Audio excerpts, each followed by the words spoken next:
ආදරෙන් පිළිගන්න අපේ VH Education YouTube channel එකට. ඉතින් මේ කරන පළවෙනිම වීඩියෝ එක. ඉතින් මේකේ සමහරක් වෙලාවට අඩුපාඩු තියෙන්න පුළුවන්. අඩුපාඩු තිබ්බොත් ඒක පහලින් කමෙන්ට් කරගෙන යන්න. ඒකට ඉස්සරහා වීඩියෝස් වල ඒ වැරදි ටික හදා ගන්න පුළුවන්. ඉතින් සාමාන්‍යයෙන් 11 වසරේ O level කරන සෙට් එකට ගොඩක්ම අමාරු වෙන පාඩමක් විදිහට ජ්‍යාමිතිය ගන්න පුළුවන්. ඉතින් ඒකයි පළවෙනි වීඩියෝ එකට සාමාන්‍යයෙන් ජ්‍යාමිතිය පටන් ගන්න තැනින් ස්ටාර්ට් එක ගන්න හිතුවේ. ඉතින් සාමාන්‍ය ජ්‍යාමිතිය 11 වසරේ O level විභාගේ ලකුණු 10ක ප්‍රශ්න දෙකක් ලකුණු 20ක් තියෙනවා.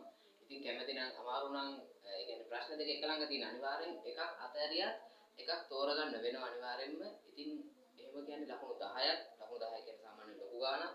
එතකොට පළවෙනි කොටසේ එන ජ්‍යාමිතිය කරනු එක සාමාන්‍ය ලකුණු 15ක් විතර පේපරේ. ඒ නිසා ජ්‍යාමිතියෙන් පටන් ගන්න හිතුවා. ඉතින් ජ්‍යාමිතිය පටන් ගන්න 11 වසරේ නෙමෙයි 10 වසරේ. පටන් ගන්න තැන 10 වසරේ තියෙන පස්වෙනි පාඩම ත්‍රිකෝණ අංග සම කියන කොටස. ඉතින් අංග සම කියන කොටසෙන් තමයි අද පාඩම ත්‍රිකෝණ අංග සම. ඉතින් ඉස්සරහට ජ්‍යාමිතිය ඊළඟ කොටස් ටික එනවා. අද පාඩම අංග සම කොටසින් පටන් ගමු. අනිත් අපි අංග සම කියන වචනේ තේරුම මුලින් ගමු. අංග සමයි කියන්නේ සාමාන්‍ය එක කඩලා බැලුවොත් අංග සමයි කියන්නේ සමානයි. ඉතින් අංග සමාන වෙන ඒවට අපි කියනවා අංග සමයි කියලා. ඉතින් සාමාන්‍ය හිතන ත්‍රිකෝණ පාඩමේ මාතෘක ත්‍රිකෝණනේ. එතකොට ත්‍රිකෝණ විතරක් නෙමෙයි සාමාන්‍යයෙන් හැම දෙයක්ම වගේ අංග සම වෙන්න පුළුවන්. සාමාන්‍යයෙන් අපි හන්දොත් සාමාන්‍ය සමචතුරස්‍ර දෙකක් හන්දොත්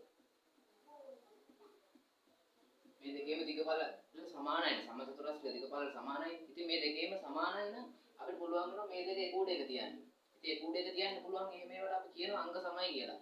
ඒ කියන්නේ ලක්ෂණ ඔක්කොම සමානයි. සාමාන්‍යයෙන් අපි ගත්තොත් නියුණු ගත්තොත් අංග සමයි. ඉතින් සාමාන්‍යයෙන් නියුණුන්ට කියන්න එපා ඔයගොල්ලෝ අංග සමයි කියලා දැන් කියන්න එපා. මෙතනින් එහාට සාමාන්‍යයෙන් අපි එහෙම කියන්නේ නැහැ. ඒ වුණාට ඒගොල්ලෝ සාමාන්‍යයෙන් අංග කියන්නේ ලක්ෂණ සමානයිනේ. ඇස් දෙක නහය කට මූණ වෙනසයි ඉන්නවා. නෑ කියන්නේ නැහැ. ඒ වුණාට ගොඩක් වෙලාවට සමානයිනේ. ඉතින් එතකොට ඒගොල්ලන්ට දැන් විහිළු කරන්න යන්න එපා. අංග සමයි කියන්නේ සාමාන්‍යයෙන් ලක්ෂණ ටික සමාන වෙන අය. ඉතින් ත්‍රිකෝණවල අංග සම ගත්තොත් ත්‍රිකෝණවලත් එහෙමයි. සාමාන්‍ය ත්‍රිකෝණයක් ගත්තොත් අපි මේ විදිහට ත්‍රිකෝණ දෙකක් ගත්තොත් මේකේ පාද සමානයි නම්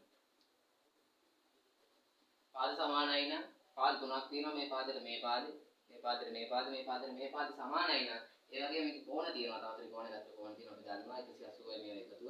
කෝණ තුනත් සමානයි නම් අපි මේවට කියනවා අංග සමයි කියලා. එතකොට ත්‍රිකෝණයක අංග සම වෙන්න ලක්ෂණ 6ක් තියෙනවා. සාමාන්‍ය මිනිස්සෙක් මං කිව්වා නිවුණු අංග සම වෙනවා කියලා. ඒගොල්ලන්ගේ සමාන ලක්ෂණ ගොඩාක් තියෙනවා.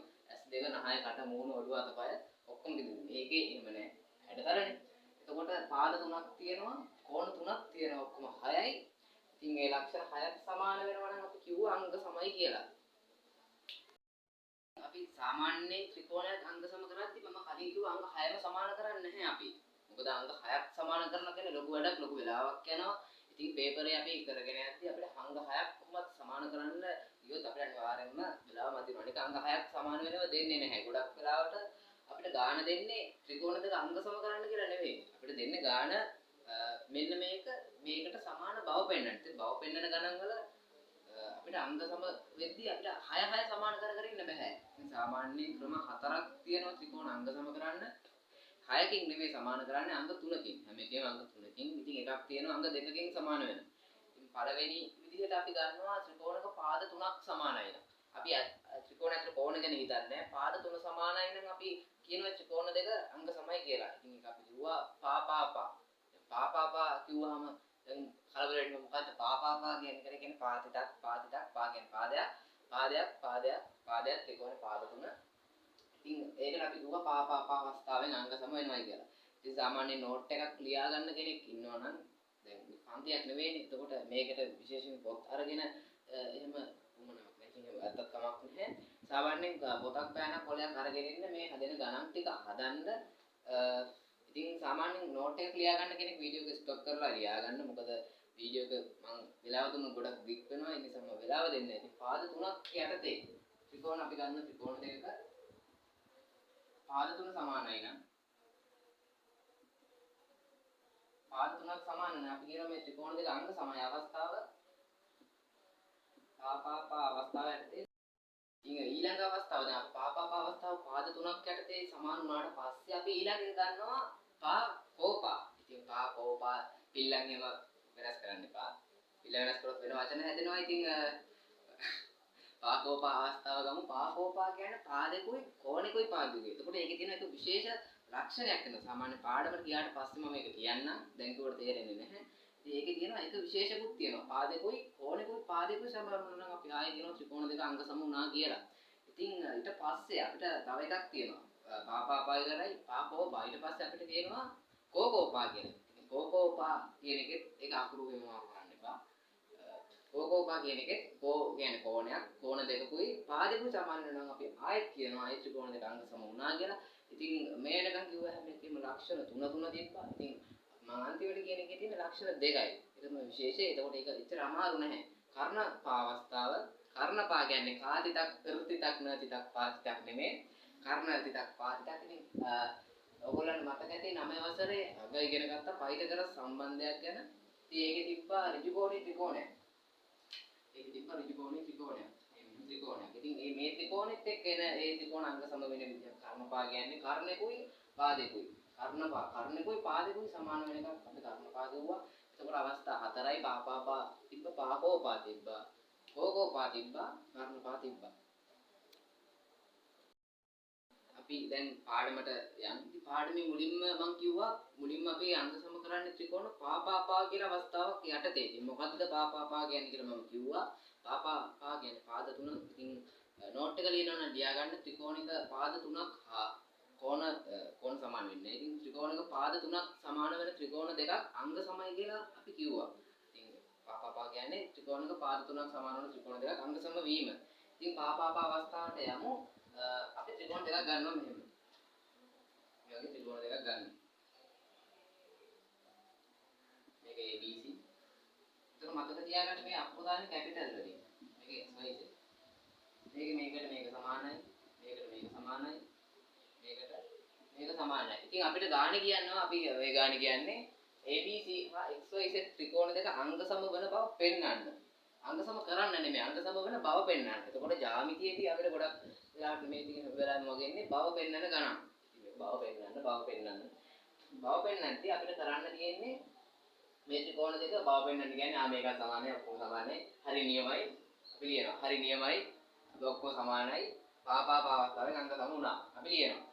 එහෙම නෙවෙයි ලියන්නේ. අපි බව පෙන්වන්නදී අපි සාධනයක් කරලා මේකට මෙහෙමයි කියලා අපි හේතු දක්වලා තමයි බව පෙන්වන්නේ. ඉතින් එතකොට මෙහෙම හේතුමතට ලියන්න බෑ.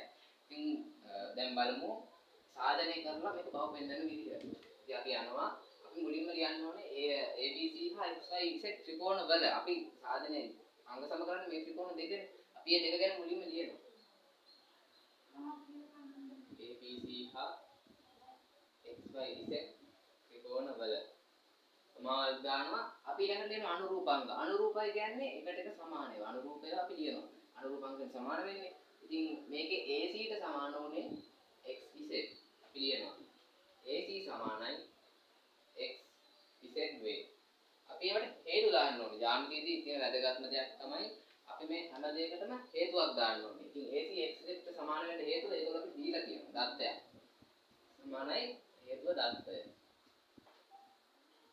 අපිට ඊළඟට අපි ගන්න පුළුවන් මේක. AB සමානයි XY ට. AB සමානයි XY ට. XY වේ. ඒකත් දත්තයක්. ඉතින් මම මෙතන දත්තය කියලා ලියන්නේ නැහැ. මම උඩුකමා දෙකක් දාන්නේ. ඒකට ඔයගොල්ලෝ දන්නවා උඩුකමා දාන්නේ උඩ තියෙන එකමයි පහළ තියෙන්නේ කියලා. ඉතින් අපිට අන්තිමට ගන්න පුළුවන් CB සමානයි YZ කියලා. අපි ඒක ලියනවා CB සමානයි YZ වේ.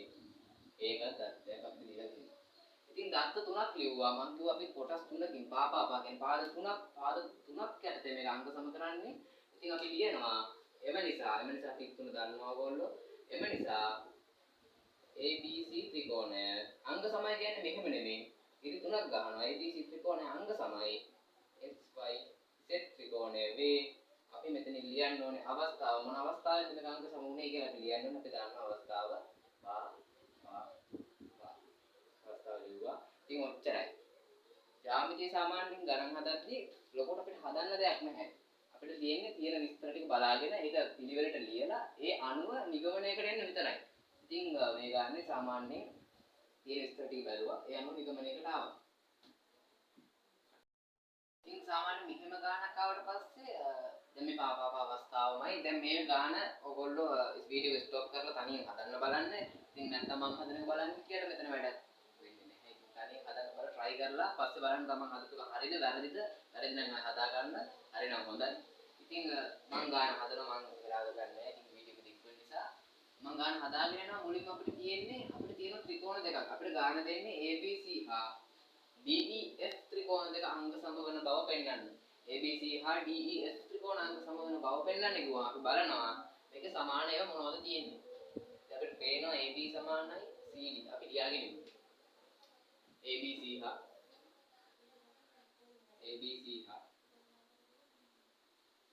DEF ත්‍රිකෝණ වල අපිට පේනවා සමානයි AB සමානයි DE.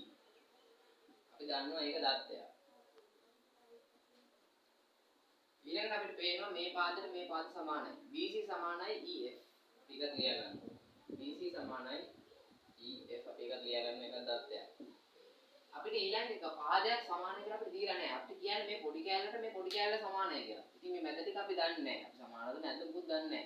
ඉතින් අපි ඒක දන්නේ නැත්නම් අපි ඒක සමාන කරගන්න ඕනේ. ඒක තමයි වැදගත් වෙන්නේ. ඉතින් එතකොට ඔයගොල්ලන්ට මතක් වෙන්න ඕනේ මේ වෙලාවේදී 9 වසරේ ඉගෙන ගත්ත පාඩම ප්‍රමේය කියලා. ප්‍රේමය නෙමෙයි ප්‍රමේය. ඉතින් ප්‍රමේය හතරක් තිබ්බා. ඉතින් ඒ පහක් තිබ්බා ප්‍රමේය. ඉතින් ප්‍රේමය නෙමෙයි ප්‍රමේය. ඒ ප්‍රමේය පහේ තියෙන ප්‍රමේයක් මෙහෙම එකක් තිබ්බොත් අපිට මේක සමාන කරගන්න පුළුවන් කියලා. ඉතින් ඒ ප්‍රමේය කියන්නම් මම එකම රාශියකට සමාන රාශි එකතු කිරීමෙන් ලැබෙන රාශිය සමානයිලු. ඉතින් අපි දන්නවා මේ කැලි දෙක සමානයි. මේ කැලි දෙක සමානයි. මේ එකම රාශියක්. එකම රාශියකට මේ සමාන රාශි එකතු කිරීමෙන් ලැබෙන රාශිය සමානයි. ඒ කියන්නේ අපි මේක එකතු කරලා බලමු. ඒ කියන්නේ සමානයි කියනකම තමයි. ඉතින් අපි දන්නවා අපි මේ මම පැත්තකින් හදනවා. මෙතනින් හදනවා අපි දන්නවා F AF සමානයිලු DC ට. AF සමානයි DC. අපි ටික දීලා තියෙන එක දත්තයක්. මම කියන්නේ නැහැ මෙතන. ඉතින් මම ඊළඟට කියනවා මේ AF ට මම මේ FC කියන එක එකතු කරනවා. AF ට මම එකතු කරනවා FC කියන එක. මම කියනවා ඒක සමානයි කියලා. මේ DC ටත් මම ඒකම එකතු කරනවා. FC ට මම DC එකතු කරොත් මම කියනවා සමානයි කියලා. ඉතින් සාමාන්‍ය මෙහෙම හිතන්නේ. ඒ වගේ වෙලාවක මං ගාව තියෙන රුපියල් 10ක් සාමාන්‍ය රුපියල් 10ක් වගේ ගන්න තියෙන්නේ. ඉතින් මං හිතන රුපියල් 10ක් තියෙනවා මගේ යාළුවා ගාව රුපියල් 10ක් තියෙනවා. ඉතින් අපි දෙන්නම තව රුපියල් දෙක හම්බ වෙනවා. දෙන්නටම දෙක එකතු වුණා. දැන් මං ගාව 12යි යා ගාවත් 12යි.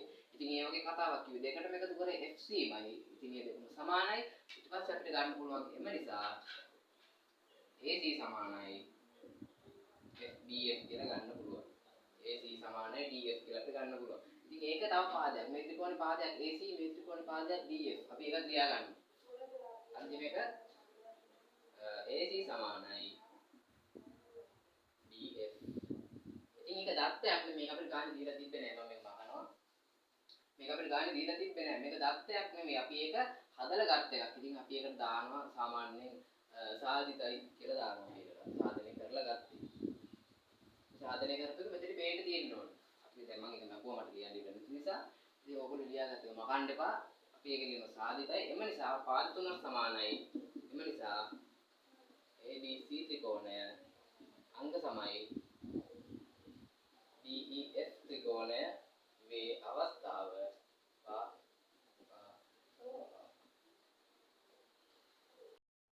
ත්‍රිකෝණයක් අංග සම කරන ඊළඟ අවස්ථාව ගන්න පුළුවන්. දැන් අපි පාප අවස්ථාව කතා කරා.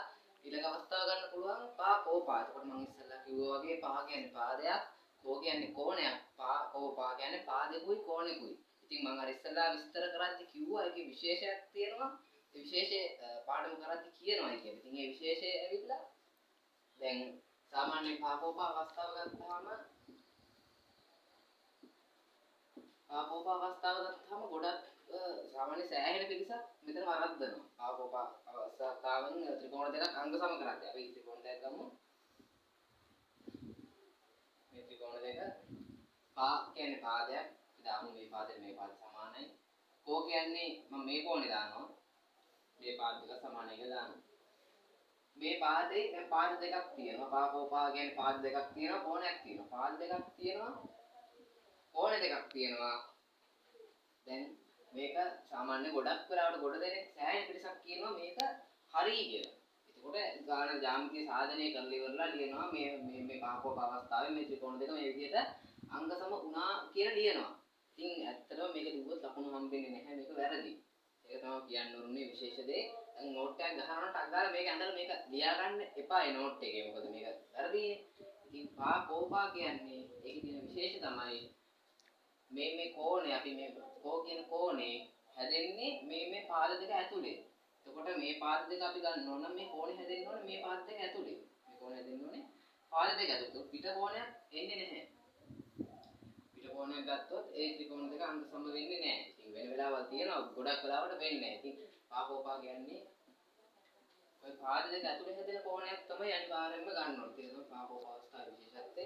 නෝට් එක ගහනවා නම් ඒක විශේෂ කරලා ඒක ලියා ගන්න. ඉතින් සාමාන්‍ය පාපෝපා කියන්නේ පාද දෙකක් හා කෝණයක් පාද දෙකක් හා ඒ පාද දෙකට අනුරූප කෝණය ත්‍රිකෝණ දෙකක අංග සම වුණොත් ඒ ත්‍රිකෝණ දෙක අංග සම වෙනවයි කියන එකයි පාපෝපා කියන්නේ. ඉතින් ඒක මේක මතක තියාගන්න අනිවාර්යෙන් සෑහෙන වරද්දන පොයින්ට් එකක්. මේ වගේ ගානක් ගත්තට පස්සේ සාමාන්‍යයෙන් දැන් අපි පාපෝපා අවස්ථාවනේ කතා කරන්නේ. එතකොට පාද දෙකක් හා එකට අනුරූප ඒ පාද දෙක මැද්දේ පාද දෙකකින් හැදෙන කෝණයක් තිබ්බොත් විතරයි මේකෙන් කරන්න පුළුවන්. ඉතින් මම කලින් කිව්වා දැන් මේ ගාන සාධනය කරලා මේ ත්‍රිකෝණ දෙක අංග සම කරන්න කියලා තියෙන්නේ. ඉතින් මේක අංග සම බව පෙන්වන්න ගාන දෙන්නේ පහත ABC හා XYZ ත්‍රිකෝණ දෙක අංග සම බව පෙන්වන්න ගණන් එන්නේ. ඉතින් අංග සම කියන්නේ සාධනය කරන්න යමු. අපි මුලින්ම කලින් වගේ ලියනවා ABC හා XYZ ත්‍රිකෝණ වල මාව දානවා. ඉතින් අපි ඊළඟට ආයේ කලින් වගේම තමයි සමානාංග ටික ලියනවා. මේකේ AC ට සමාන මේකේ XZ ලියනවා. AC සමානයි XZ. මොකද්ද දත්තය? ආයි සමානයි CB ට YZ. අපි ලියනවා CB සමානයි YZ. ඒකත් දත්තය. අනිත් එක අපිට පාදයක් නෑ දැන් ලියන්න. අපිට තියෙන කෝණ දෙකක්. අපි ලියනවා ACB කෝණය සමානයි ACB කෝණය සමානයි මේකේ කෝණේ XZY කෝණය. XZY කෝණය ඒකත් දත්තයක්. ඉතින් එම නිසා ලේසි අමාරුවක් නෑ. එම නිසා ABC ත්‍රිකෝණය හා ABC ත්‍රිකෝණය අංග සමගි තුනක් ගහන්න ඕනේ. XY ත්‍රිකෝණයේ අවස්ථාව පා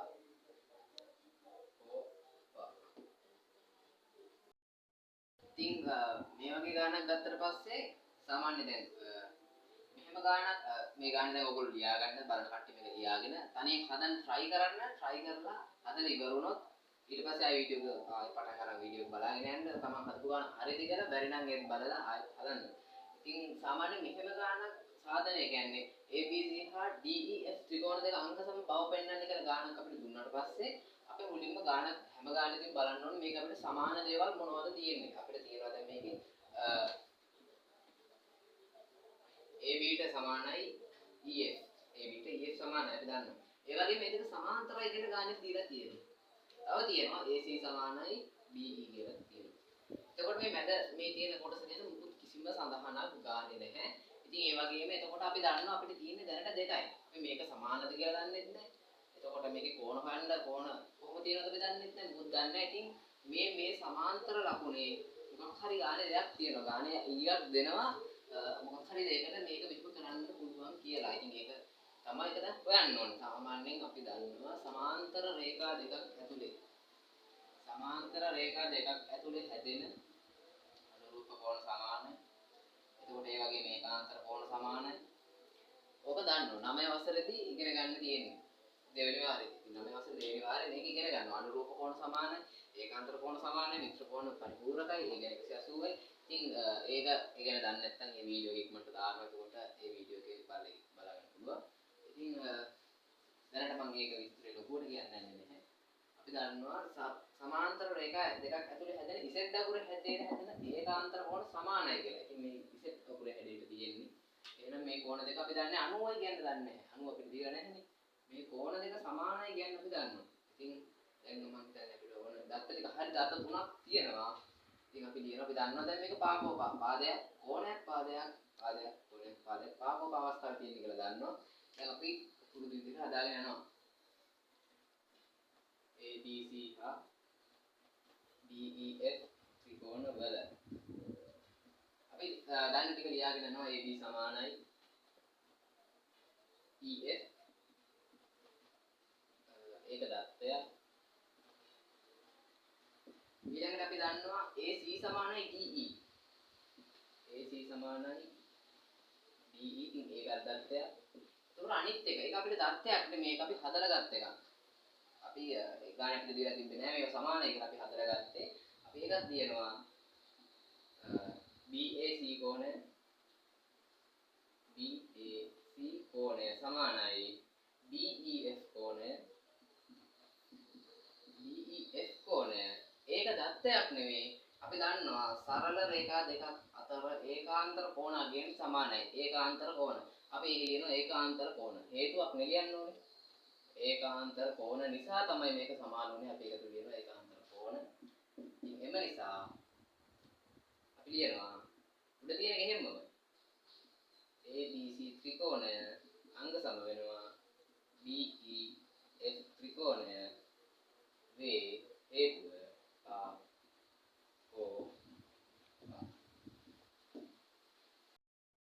අපි දැන් කතා කරා මේ වෙද්දි පාපා ඉවරයි ඉතින් පාකෝපා ඉවරයි. ඉතින් මම සාමාන්‍යයෙන් ගොඩක් ගණන් මෙතන හදන්න ගියේ නැහැ. මොකද වීඩියෝ එක ගොඩක් දික් වෙන නිසා. සාමාන්‍යයෙන් මේක බලද්දී සාමාන්‍යයෙන් බලන්නේ O level වගේ සෙට් එකේ ඉන්න කට්ටියක් නේ O level 11 10. සාමාන්‍යයට අඩු කෙනෙක් මේක බලනවා ගොඩක් අඩුයි. ඊට වැඩි අය සමහරක් වෙලාවට බලන්න පුළුවන්. ඒකත් හැබැයි 90%ක්ම වීඩියෝ එක බලන්නේ O level 10 11 සෙට් එකක්. ඉතින් එතකොට දන්නවා ඉතින් මේ තේරෙනවා ගොඩක් මහා ලොකු වෙලාවක් වීඩියෝ එකක් එක්ක ඉන්න කැමති නැහැ ඇත්තටම. ජොලියේ ඉන්න සෙට් එකක් නින්නේ. ගොඩක් වෙලා වීඩියෝ එකක් එක්ක ඉන්න කැමති නැහැ. ඉතින් මම වීඩියෝ ගොඩක් වික් වෙන නිසා ගණන් සාමාන්‍ය වැඩි හැදුවේ නැත්තේ. මොකක් හරි අමාරු හදාගන්න බැරි ගානක් තියෙනවා පහලින් කමෙන්ට් කරගෙන යන්න පුළුවන්. එතකොට ඒ ගානට උත්තරේ සාමාන්‍ය අලුත් වීඩියෝ එකකින් හරි නැත්නම් රිප්ලයි එකකින් හරි දෙනවා ඉක්මනටම. තව අමාරු පාඩම් තියෙනවා නම් ඒවත් පහලින් කමෙන්ට් කරගෙන යන්න. ඉතින් ඊළඟ කොටසට යම් පාපාපා හරි පාකෝපා හරි කෝකෝපා. කෝකෝපා කියන්නේ මොකක්ද? කෝ කියන්නේ කෝණයක්, කෝණයක් පාදයක්. කෝණ දෙකකුයි පාදෙකුයි. යම් කෝකෝපා අවස්ථාවට කෝණ දෙකක් සහ පාදයක්. ඉතින් කෝණ දෙකක් හා පාදයක් සමාන වීමෙන් ත්‍රිකෝණ දෙකක් අංග සම වීම. නෝට් එක ලියනවා නෝට් එක ලියා ගන්න. කෝණ දෙකක් හා පාදයක්. කෝණ දෙකක් හා පාදයක්. කෝණ දෙකක් හා පාදයක් සමාන වුණොත් මේ ත්‍රිකෝණ දෙක අංග සමයි. අපි ලක්ෂණ 6ක් සමාන කරන්නේ. කෝණ දෙකයි පාද එක 3යි කියන්නේ. ත්‍රිකෝණ දෙක අංග සමයි. නෝට් එකේ ලියා ගන්න. දැන් කෝකෝපා අවස්ථාව. සාමාන්‍ය අපි මෙහිම ත්‍රිකෝණ දෙකක් අපි මුලින්ම කොහොමද ගත්තේ? නිකන් පොඩි ත්‍රිකෝණ දෙකක් නේ මුලින්ම. අපි ගන්නවා ත්‍රිකෝණ දෙකක් ABC XY Z. අපි ගන්නවා මේකේ කෝණ දෙකකුයි පාදෙකුයි අපිට සමාන වෙන්න ඕනේ. අපි කෝණ දෙකක් පාදයක් සමාන කරගන්නවා. ඉතින් දැන් කෝණ දෙකක් පාදයක් සමානයි කියලා අපිට පේනවා. ඉතින් මේක සාධනය කරන්න යන්නේ. ඒක මුලින්ම දැන් සාමාන්‍ය හිතලා Tamanට හිතලා සාධනය කරගන්න පුළුවන් නම් ඒක කරගෙන ආයි වීඩියෝ එක බලන්න. ඒක ටික ගොඩක් හොඳයි. ඉතින් එහෙම අමාරු වෙනනම් තාමත් වීඩියෝ එක බලන්න ඉන්න පුළුවන්. ඉතින් මේක සාධනයට යන කලින් ඒ වගේම තමයි කිසි වෙනසක් නැහැ. ABC XY Z ත්‍රිකෝණ වල ABC හා XYZ ත්‍රිකෝණ වල සමාන මොනවද? පාදයක් තියෙනවා පාද ලියලිමු. CD සමානයි YZ. CD සමානයි YZ හේතුව දත්තය. අනිත් එක ගත්තොත් ආයි තියෙන කෝණ දෙකක්. අපි කෝණ දෙක ලියන්න වෙනවා. මේ කෝණය ගමු.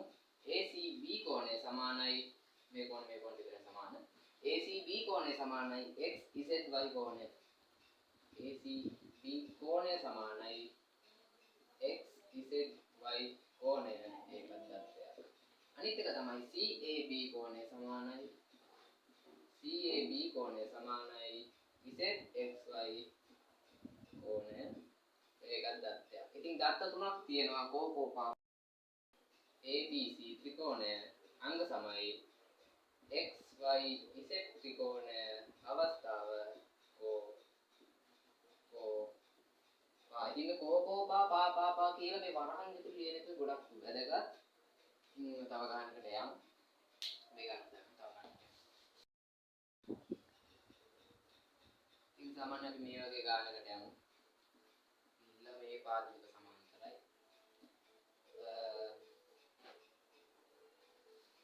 ඊට පස්සේ තව අපිට කියන්නේ මේ පාද දෙක සමාන්තරයි හා සමානයි කියලා විතරයි. ඉතින් අපිට කියනවා ABC හා CDE ත්‍රිකෝණ දෙක අංග සම බව පෙන්වන්න. ඉතින් අපිට කිසිම දත්තයක් දීලා නැහැ වෙන මේ පාද දෙක සමානයි කියනවා. සමානයි හා සමාන්තරයි කියන හැරෙන්න මේක වෙන කිසිම දත්තයක් අපිට පෙන්වන්නත් නැහැ. ඉතින් මේක අනිස්ටොප් කරලා තනියෙන් හදන්න. තනියෙන් හදන්න පුළුවන් නම් ගොඩක් හොඳයි වටිනවා. බැරි නම් වීඩියෝ එක බලන්න ටිකට. බලලා හදන්න බලලා යන්න. සාමාන්‍ය ගොඩක් වෙලාවට ගොඩක් ළමයි කරන්නේ මේක ෆ්‍රී බලලා එන නිදහසේ බහුව නිදහසේ සෑල්ලුවෙන් වීඩියෝ එක බලලා හරි බැලුවා. අංගසම පුළුවන් වුණා කියලා හිතාගෙන වීඩියෝ ඔෆ් කරලා යනවා. වීඩියෝ ඔෆ් කරලා නැත්නම් එහෙම කරන්න එපා. ඒක පුළුවන් වෙන්නේ නැහැ. ඇත්තටම දවසක් දෙකක් මතක තියේ විභාගයට ගියාට පස්සේ අමතක වෙනවා. ගොඩක් වෙලාවට විභාගයට කලින් දවසේ උදේ තමයි මේක පෙරලා නැගිටලා මල පාන්තර ඉඳගෙන බලන්නේ. ඕගාලා පොත් පෙරලා ඉතින් එතකොට එහෙම බෑ දවසේ වැඩේ එදා කරන්න. මේ ගාන දැන් හදන්න තව ගණන් හදන්න. දැන් වීඩියෝ එක ස්ටොප් කරලා මේ ගාන තනියෙන් හදන්න try කරන්න සාමාන්‍යයෙන් බෑ කියලා හිතනවනේ ගොඩක් වෙලාවට ඒක try කරන්න බැරි එකක් නැහැ. ඉතින් අපි ගානට යමු මුලින්ම ලියාගමු කලින් ලිව්වා වගේ විස්තරේ ලියාගමු ABC හා CDE ත්‍රිකෝණවල ABC හා CDE ත්‍රිකෝණවල අපි දන්නේ නැහැ මොකද මේකේ ලක්ෂණ සමාන ඒවා. මම කිව්වා මේ ගානක් ආවට පස්සේ අපිට මේ දෙන හැම දෙයක්ම ගානේ ලකුණු කරගන්න ඕනේ. ඉතින් මෙහෙම සමාන්තරයි නම් මම ඉස්සෙල්ලා කිව්වා වගේ ඒකාන්තර කෝණ හැදෙනවා ඉස්සෙල් අකුර හැඩයට. ඉතින් මේ කෝණ සමානයි. මෙහෙම එකක් හැදෙනවා. මේ කෝණ දෙක සමානයි. මෙහෙම එකක් හැදෙනවා මේ කෝණත් සමානයි. ඒ නියම මම දෙකක් දැම්මේ කියලා සමහරකට ප්‍රශ්නයක් එන්න පුළුවන් මේ දෙකක් දැම්මේ. මේකට එකක් දාලා මේකට දෙකක් දැම්මා. එහෙම ප්‍රශ්න එන්න පුළුවන් ඉතින්. මොකද එහෙම වෙන්නේ සාමාන්‍යයෙන් මේ කෝණෙට මේ කෝණේ සමාන ඉතින් මේක මේකට සමාන නැති නිසා මේක වෙනම පෙන්නනවා අපි ඉතින් දෙකක් ගහන්නේ පාදවලට ඒ වගේ තමයි ඉතින් තව තියෙනවා ඉවර නැහැ මෙතන තියෙනවා ප්‍රතිමුඛ කෝණ ඒකත් සාමාන්‍යයෙන් මොනවද බලද්දි පේන්න ඕනේ ඉතින් මම ගන්න මෙතෙන්ට මේ කෝණ දෙක එකම කෝණ දෙක මම ගන්නෙ නැහැ මම ගන්න මේ කෝණේ ප්‍රතිමුඛ කෝණේ විතරයි ගන්නෙ ඉතින් අපි ලියාගෙන මුලින්ම පාදේ ලියමු AB සමානයි BE B සමානයි DE ඒක දත්තයක් අපිට දීලා තියෙනවා ඊළඟට මම ගන්නවා මේ කෝණය BAC කෝණය සමානයි CED කෝණය BAC කෝණය සමානයි CDE කෝණය ඒක ඒකාන්තර කෝණය ඒකාන්තර කෝණය. ඉතින් අනිත් එක මම ගන්න මේ ප්‍රතිමුඛ කෝණේ BCA කෝණය සමානයි DCE කෝණය. BCA කෝණය සමානයි DCE කෝණය. ඒක අපි ගන්නේ ප්‍රතිමුඛ කෝණයක් විදිහට. ප්‍රතිමුඛ කෝණයක්. ඉතින් මේ මම හිතලා දාන්න නම් නෙවෙයි මේ පොතේ තියෙන පාඩම. මේ කෝණ ගැන දන්නේ නැත්නම් කෝණ පාඩම ඉස්සරහට කරන්නවත් පොතේ පාඩමෙන් බලා ගන්න පුළුවන්. අන්තිම උත්තරයට යමු. එම නිසා කෝණ දෙකක් එක පාදයක් සමාන කරා. ඉතින් අපි ලියන එම නිසා ABC ත්‍රිකෝණය අංග සමයි CDE ත්‍රිකෝණය අවස්ථාව O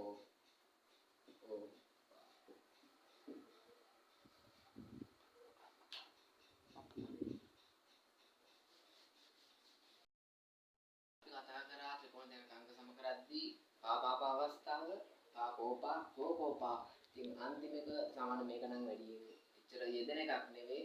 එතකොට මේකේ කලින් වගේ අපි හැමතිස්සෙම ලක්ෂණ තුනක් සමාන කරලා තමයි ත්‍රිකෝණ දෙක අංග සම කරේ. එතකොට මේ පාර මේකෙදි අපිට තියෙන දෙකයි. එතකොට ඒකේ තියෙන තව විශේෂයක් 9 වසරේ තුන්වෙනි වාරයේදී ඉගෙන ගන්නවා පයිතගරස් කියන විද්‍යාඥයා හොයාගත්ත පයිතගරස් කියන සම්බන්ධයක් ගැන. එතකොට පයිතගරස් සම්බන්ධයේ දැන් සාමාන්‍ය මතක නැත්නම් මතක් වෙන්න කියන්නම්. ඔයගොල්ලන්ට මතක තියෙන්න ඕනේ ඍජු කෝණයක් තියෙන ත්‍රිකෝණයක් ඇඳලා මේ වගේ ත්‍රිකෝණයක් ඇඳලා ඍජු කෝණයක් කියන එක මේකේ ඇඳ සමචතුරස්‍ර. මෙහෙම ඇඳලා. මේ සමචතුරස්‍ර වගේ කියන්නේ දෙකගේ සමචතුරස්‍ර ඇඳලා. ඇඳලා ඉවරලා අපි මේ වර්ගඵලය වල කිව්වා මේ සමචතුරස්‍ර දෙකේ වර්ගඵලය එකතුවට මෙන්න මේක සමානයි කියලා. ඉතින් දැන් 10 වසරේ තෝර මම මේක මෙච්චර දුරට ගෙනියන්නේ මම මේක පොඩියට කියනවා. මෙච්චර දුරට ගෙනියන්නේ නැහැ. ඍජුකෝණී ත්‍රිකෝණයක් දැන් මේ පාඩමට සම්බන්ධ දෙයක් නෙවෙයි. කලින් 9 වසර කැලලක් කියන්නේ. ඉතින් ඍජුකෝණී ත්‍රිකෝණයක් කියන්නේ මේක කර්ණයක්. මේක කර්ණය. මේ දෙක බද්ධ පාද. බද්ධ පාද වල ඉස්සරහා තියෙන එක තමයි කර්ණය කිව්වේ. එතකොට කර්ණේ මේ කර්ණයක් උඩ යන සමචතුරස්‍රයේ වර්ගඵලයක් කියන්නේ මේ දිග වැඩි කිරීම ඒ දිගමයි. ඒ කියන්නේ මේකේ වර්ගය. අපි ගත්තොත් මේක ABC කියලා. මේක ABC කියලා ගත්තොත් මේ තියෙන AB වර්ගය. AB වල දෙවෙනි බලය. එතකොට මේ තියෙන AC වල දෙවෙනි බලය, CB වල දෙවෙනි බලය. ඒ කියන්නේ AC වල දෙවෙනි බලය එකතු කරොත් CB වල දෙවෙනි බලයට ඒක සමානයිලු AB වල දෙවෙනි බලය නේ. AB වල වර්ගය. ත්‍රිකෝණී ත්‍රිකෝණයක් කියන්නේ මෙහෙම එකක් නෙමෙයි. එතකොට අපේ පාඩමේ තියෙන්නේ මෙහෙම එකක් නෙමෙයි. මේ පාඩමේ තියෙන්නේ ත්‍රිකෝණී ත්‍රිකෝණ දෙකක. යංග සමග ත්‍රිකෝණ දෙකක් ත්‍රිකෝණී ත්‍රිකෝණ දෙකක කර්ණපා. කර්ණ දිතක් පාදයක්. ඒ කියන්නේ කර්ණයත් එක්ක තව පාදයක් සමාන වුණොත් මේක කර්ණයට කර්ණය සමාන වෙලා මේ පාදයට මේ පාද සමාන වුණොත් අපි කෙලින්ම කියන්න පුළුවන්. තව ලක්ෂණ වැඩක් නැහැ. මේ ත්‍රිකෝණ දෙක අංග සමයි කියලා. එතකොට සමහර කෙනෙක්ට හිතෙන්න පුළුවන් මේකේ මේ තියෙන්නේ පාකෝපාමනේ කියලා. පාද දෙකකුයි කෝණෙකුයි. කෝපා කියලා හිතෙන්න පුළුවන්. ඉතින් එහෙම වෙන්නේ නැහැ. මොකද මම ඉතින්දී කිව්වා විශේෂයෙන්ම මේ පාද දෙක මැද්දේ හැදෙන කෝණය සමාන වෙච්ච පාද දෙකක් මැද්දේ හැදෙන කෝණය තමයි. ඉතින් මේකේ එහෙමනම් මේ කෝණය වෙන්න ඕනද? මේ කෝණය නෙවෙයි. ඒක නිසා පාකෝපා අවස්ථාවෙන් ගන්න බෑ. ඒක කර්ණපා අවස්ථාවෙන් සමාන වෙන්නේ. ඉතින් ඊට පස්සේ මේක මෙහෙම ගන්න. දැන් නෝට් එක ලියන්නේ නෝට් එකේ ලියා ගන්න කර්ණපා අවස්ථාව. මේ කර්ණයක් හා පාදයක් සමාන වීමෙන් ත්‍රිකෝණ දෙක අංග සම වීමට කිව්වා කර්ණපා අවස්ථාව කියලා. ඉතින් අපි ඒක සාධනය කරන්නේ මෙහෙමයි. කලින් වගේම ලියනවා. ABC හා XY Z ත්‍රිකෝණ වල සමානව ලියනවා. AB සමානයි XY. AB සමානයි XY. අපිට දීලා තියෙනවා. හැබැයි ඒක කර්ණය. ඒක කර්ණය. ඊට පස්සේ ZY සමානයි CB. ZY සමානයි CB. ඒක පාදයක්. බද්ධ පාදයක් කියලා කමක් නැහැ. මම කියනවා පාදය කියලා. පාදය. කර්ණයේ පාදයේ සමාන වෙනවා නම් මේ ත්‍රිකෝණ දෙක අංග සමයි. ඉතින් ඒකේ ලොකු දෙයක් නැහැ. එච්චරයි. කොටස් දෙකයි තියෙන්නේ. ලියනවා. එම නිසා ABC ත්‍රිකෝණය අංග සමයි. XY Z ත්‍රිකෝණය අවස්ථාව කර්ණපා. අවස්ථාව කර්ණපා. ඒකයි. ඉතින් මේ ත්‍රිකෝණ අංග සම කරලා මම කිව්වා අවස්ථා හතරයි තියෙන්නේ කියලා. ඉතින් හතරම කතා කරා. ආයෙ මතක් කරන්නම් පාපාපා පාද තුනක්, පාකෝපා පාදයක්, කෝණයක් එක්ක පාදයක්, කෝකෝපා කෝණ දෙකකුයි පාදයකුයි, කර්ණපා කර්ණෙකුයි පාදයකුයි. ඉතින් සාමාන්‍යයෙන් අපි පේපර් එක ගානක් හදන්න යද්දි ගාන අපිට මෙහෙම මම මෙතනදී දුන්න පුදිය ගානක් නේ. ගොඩක් වෙලාවට එහෙම එකක් නෙවෙයි. ඉතින් එන ගාන වෙනස්. අපිට මේ ජ්‍යාමිතියනේ ජ්‍යාමිතියේදී කෙලින්ම ඍජුව දෙන්නේ මේ ත්‍රිකෝණයක අපි අංග සම කරන්න කියලා මේක අංග සම කරපන් කියලා ගානක් දෙන්නේ නැහැ. ඉතින් ගාන දෙන්නේ මොකක් හරි දීලා මේකට මේක සමානයි. එහෙම නැත්නම් මේක මෙහෙමයි කියලා බව පෙන්නන්න. ඒකට අපිට එතනදී ඒගොල්ලෝ කියන්නේ නැහැ මේ ත්‍රිකෝණ අංග සම කරන්න ඕනේ කියලා. සාමාන්‍ය ගොඩක් වෙලාවට අපිට ත්‍රිකෝණ දෙකක් අංග සම කරන්න වෙනවා. ගාන හදද්දි ඉතින් ගානක් බලමු. සාමාන්‍ය මේ වගේ ගානක් බලමු.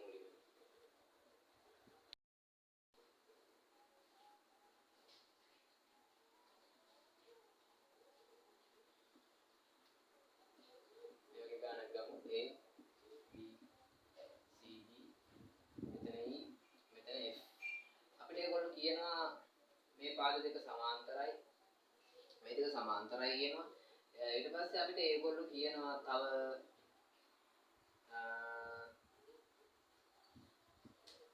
ඒගොල්ලෝ කියනවා මේව දෙයක්. මේ පාදෙට මේ පාද සමානයි කියනවා. ඊට අමතරව ඒගොල්ලෝ කියනවා මේ කෝණෙට මේ කෝණ සමානයි. තව ඒගොල්ලෝ කියනවා තව කියනවා මේ පාද දෙක මේ කෝණයට සමානයි කියලා කියනවා. මෙහෙම විස්තර ටිකක් ඒගොල්ලෝ අපිට දීලා ඒගොල්ලෝ අපිට කියන්නේ මෙහෙම දෙයක් නෙවෙයි. අපිට ඒගොල්ලෝ කිසිම ත්‍රිකෝණයක් මෙතනදී අංග සම කරලා පෙන්නන්න කියන්නේ නැහැ. ඒගොල්ලෝ ගාන දෙන්නේ ABCD සමාන්තර ආශ්‍රයක් බව පෙන්වන්න කියලා ගන්න. ABCD සමාන්තර ආශ්‍රයක් බව පෙන්වන්න ඕනේ අපි. ඉතින් ඊට කලින් අපි දැනගන්න ඕනේ සමාන්තර ආශ්‍රයක් කියන එකට තියෙන ලක්ෂණ මොනවද කියලා. සමාන්තර ආශ්‍රයක් කියන්නේ සම්මුඛ පාද සමාන වෙන්න ඕනේ. සම්මුඛ පාද සමාන්තර වෙන්න ඕනේ. එහෙම නැත්නම් විකර්ණ සමච්ඡේදනය වෙන්න ඕනේ. සම්මුඛ කෝණ සමාන වෙන්න ඕනේ. ඉතින් ඒක අපිට සම්මුඛ කෝණ සමානයි කියලා තියෙනවා. හැබැයි මේ කෝණයට මේ කෝණය සමානයි කියලා මේකේ නෑ. ඉතින් අපිට ඒක නිගමනය කරන්න බෑ එතනින්. එතකොට සම්මුඛ පාද සමානයි කියලා එකක් ගන්න නෑ. ඒක ගන්නත් බෑ. සම්මුඛ පාද සමානයි කියලා එකකුත් ගන්න නෑ. ඉතින් ඒක ගන්නත් බෑ. ඉතින් එතකොට අපිට සිද්ධ වෙනවා විකර්ණයක් ඇත්තෙම නෑ. මේ විකර්ණයක් දීලම නෑ. ඉතින් එතකොට මේක සමාන්තර ආශ්‍රයක් කියලා ඔප්පු කරන්න නම් අපිට තව මොකක් හරි දෙයක් කරන්න වෙනවා. ඉතින් අපි මේ ත්‍රිකෝණ දෙක අංග සම කරගෙන ගහවන්නේ මෙහෙම ගානක් අපු තියෙන ත්‍රිකෝණ ජ්‍යාමිතිය ගානකදී අංග සම කරනවා. අපි මේක අංග සම කරලා බලමු. ADE හා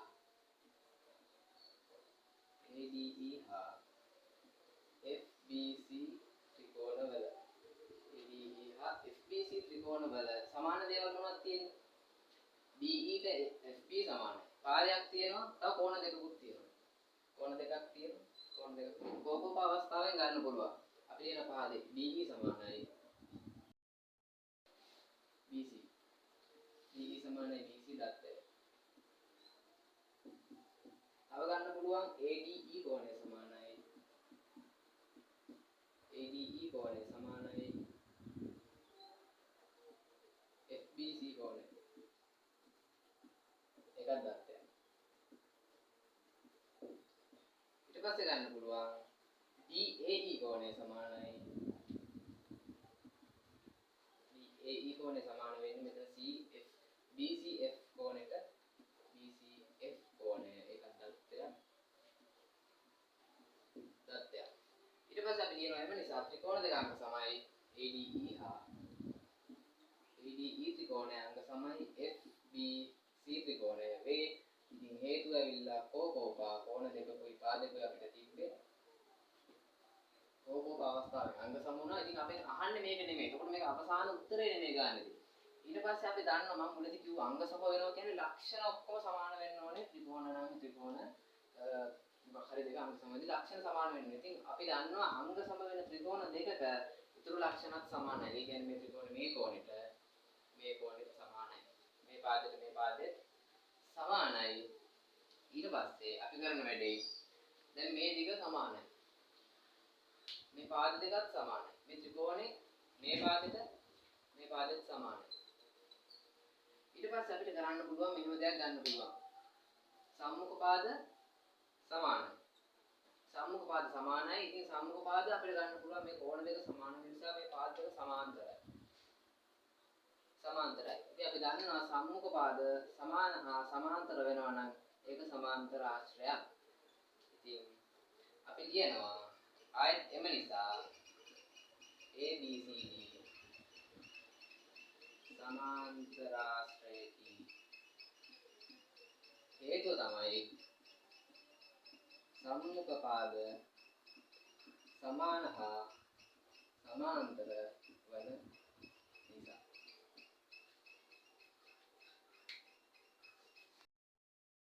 අද අපි කතා කරේ ජ්‍යාමිතිය පළවෙනි ජ්‍යාමිතිය පටන් ගන්න එක කියන්නේ ස්ටාර්ට් පොයින්ට් එක ත්‍රිකෝණ අංග සම ගැන. ඉතින් අංග සමවල කොහොමද මේ අංග සම කියන්නේ මම මේ මෙතනින් නවත්තන වීඩියෝ ගොඩක් දිග වෙන්න ඕනේ නැති නිසා තමන්න මොකක් හරි ගැටලුවක් ප්‍රශ්නයක් තියෙනවා නම් වීඩියෝ එක යටින් කමෙන්ට් එකක් දාලා අහගන්න පුළුවන්. ඊට අමතරව තමන්ට බැරි පාඩම් දන්නේ නැති අමාරු ඒවා තියෙනවනේ ඒවත් කමෙන්ට් එකක් දාන්න. ඒවත් මට වීඩියෝ එකක් කරන්න බලාපොරොත්තු වෙනවා. ඊට අමතරව දැන් සාමාන්‍ය මේක පළවෙනි වීඩියෝ එක. එතකොට අඩුපාඩු තියෙන්න පුළුවන්. අනික ඒක රෙකෝඩ් කරන්නේ ෆෝන් එකකින්. ෆෝන් එකේ රෙකෝඩ් කරන ක්වොලිටිය ප්‍රශ්නයක් වෙන්න පුළුවන්. ඉතින් මම පැහැදිලි මදි වගේ වුණොත් වීඩියෝ එකේ ක්වොලිටි එක වැඩි කරගන්න කියලා ඉල්ලනවා ඕගොල්ලන්ගේ. කොහොමද මේක අප්ලෝඩ් කරන්න හයි ක්වොලිටි. ඉතින් අපිට මොකක්ද අඩුපාඩු කියන හැම දෙයක්ම පාලින් කමෙන්ට් කරගෙන යන්න. හොඳයි නම් එකක් කමෙන්ට් එකක් දාන්න. ඉතින් channel එක subscribe